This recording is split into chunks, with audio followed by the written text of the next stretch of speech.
Hello everyone, welcome back. You all in my channel, and this one from CSIR NET December 2025 question, an important question from differential equation. Question is given like this, and with these conditions बोला गया है suppose रॉन्स्कियन of y1 and y2, दो solution y1 y2 तो है, उनका रॉन्स्कियन is w and w at half point is 4. Then what is the value of this constant a? Okay, try to understand. Double dashed plus px y dashed plus qx y equal to 0. ये second order differential equation given है. Then by एबल्स theorem रॉन्स्कियन का formula होता है w naught e power minus px dx, but here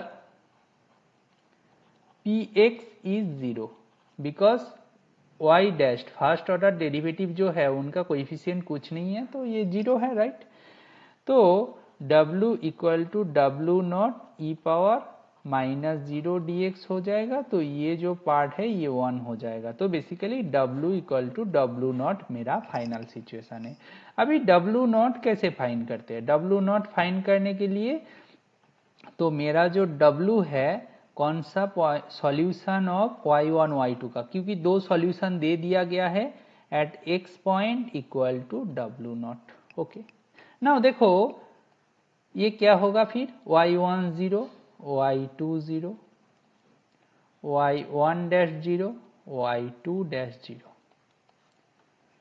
this one value तो दिया है, ठीक है ना. w नॉट ऐसे ही फाइंड करते हैं जो कांस्टेंट था. ये फाइंड करने की तरीका देखो, सारे के सारे वैल्यू दिया है.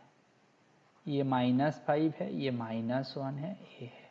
इसको कैलकुलेट करोगे तो 3a -5 एंड दिया है hopefully w of y1 y2 कौन सा पॉइंट पे, हाफ पॉइंट पे equal to w naught that is equal to 3a -5. But इनका वैल्यू क्या दिया है, 4 दिया है, तो दैट इज इक्वल टू 4. यहाँ से कैलकुलेट करोगे तो a का वैल्यू 9/3 आ जाएगा, जो कि आपका आंसर 3 है. Hopefully A3 is the correct answer.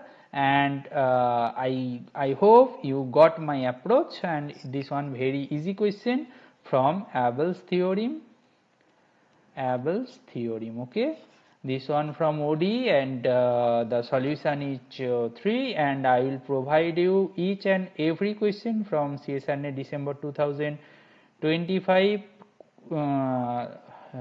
exam. If you like this solution, please support and subscribe. Thank you.